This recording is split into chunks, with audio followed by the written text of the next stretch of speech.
Hi everyone, today I'm sharing another process video for one of my Traveler's Notebook spreads. This is for my Me, Myself, and I hashtag Self-Love Challenge 2021 Traveler's Notebook. And today I'm creating a spread for the prompts, specifically prompt number 31 on the Me, Myself, and I prompt list, and the prompt is favorite book.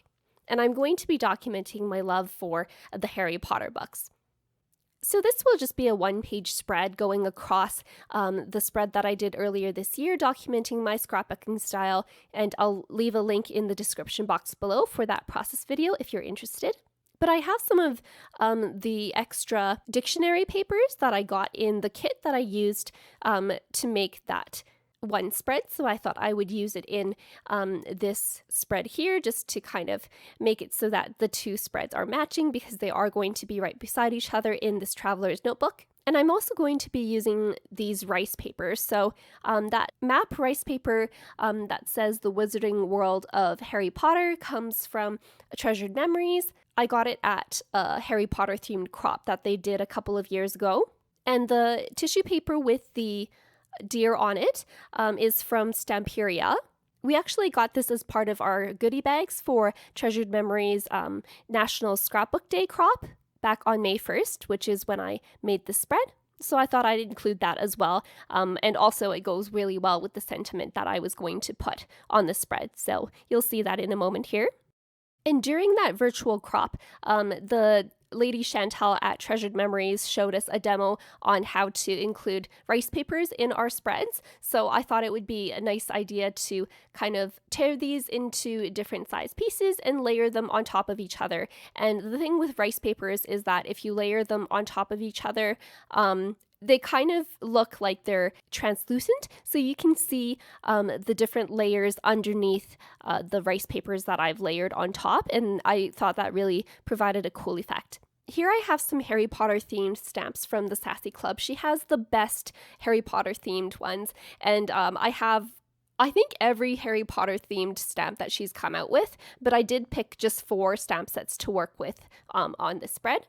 And I have a photo of the Harry Potter collection of books that comes in a collector's edition set that I really like, so I took a picture of that, as well as some of the props that I have for when I dress up as a Harry Potter character.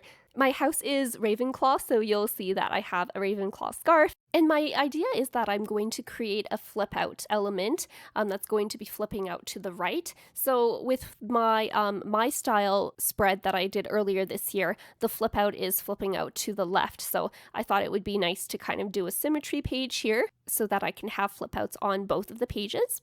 Here you'll see that I was going to start using my Tim Holtz Distress collage medium to start applying my papers onto my spread, but I realized that I wanted to finish making my flip out page before I glue those pages down so that the multimedia papers, like that dictionary sheet there, can be hiding that additional hinge that I used to attach my flip out to my base page.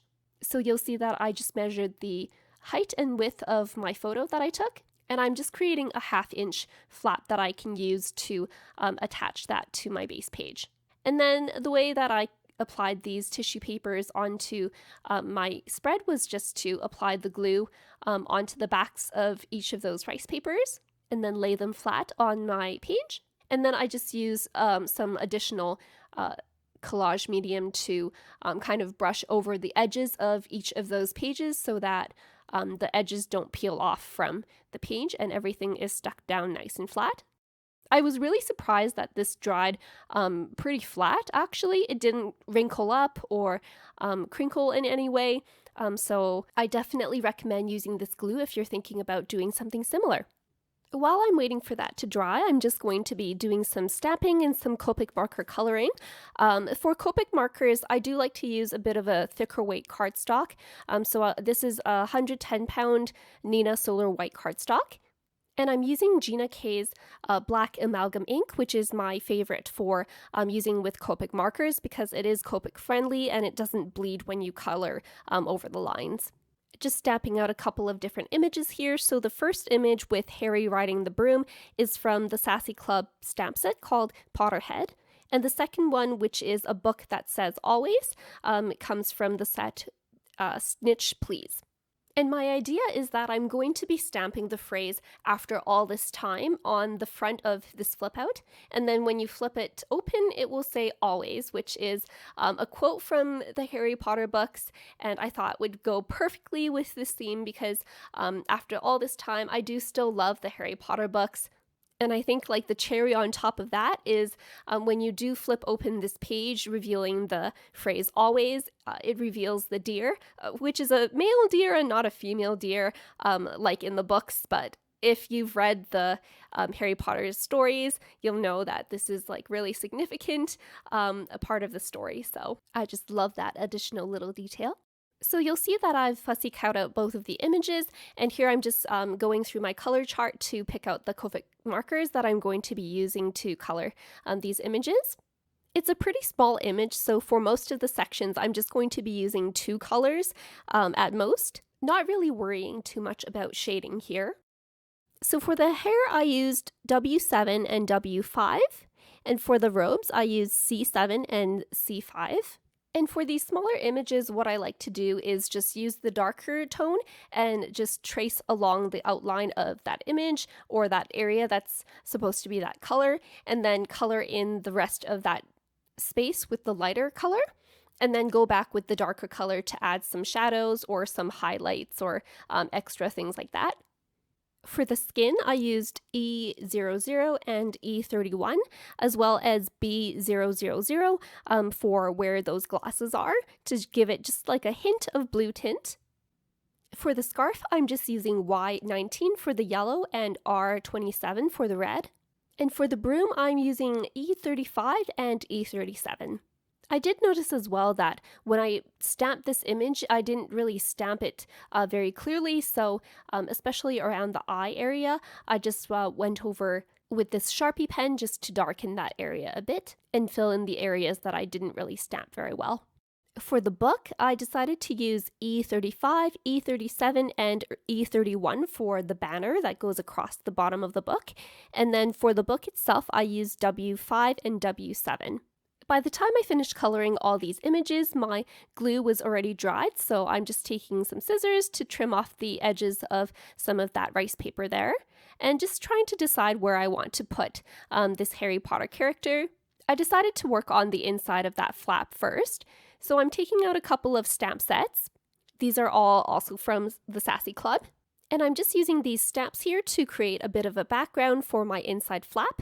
So the one that says "Proud to be a Potterhead" is in that same Potterhead stamp set as the Harry Potter character. And the footprints are from the stamp set called Magical Pals. And as you can see from my extensive pile of stamp sets, there were so many other Harry Potter related stamps I could have included on this page. It was difficult to just choose a few of them and not just put every single stamp on this spread. So finally, I have this stamp that says "After all this time," and this comes from the stamp set Wizard World. And I'm just going through some of these red labels and tabs that I had as part of my Cocoa Daisy kits. I wanted to use a red tab just so that it can bring in a bit of red from Harry's scarf and kind of tie that in together.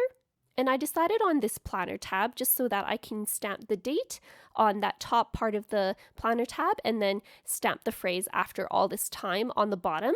And I am going to be doing that on both the front side of the tab as well as the back so that you can see the question and answer when you flip open the interactive flap as well. Just taping down all of my elements, and I am using score tape to glue this to my base page as well. Just because with the interactive element, the page is a bit heavier, so I just wanted to make sure that this page is going to stay put. And that finishes up my spread. If you like Harry Potter things, or like any pop culture actually, I would suggest checking out the Sassy Club. Sandra has so many different types of pop culture stamp sets, and just to let you know, this video isn't sponsored. I just really love her stamp sets, as you can see from the large amounts of Harry Potter stamp sets that I have. And she also does sell themed stamp blocks, and you can see that Harry Potter stamping block that I have is also from Sassy Club. Special thanks, though, goes out to Stamperia for providing that tissue paper with the deer on it, as well as to Treasured Memories for showing us how to use these tissue papers. I'll try to include, if I can find it there, tutorial for how to use rice papers. If you have any questions, feel free to leave them in the comments down below, and make sure to subscribe for more videos. Thanks for watching!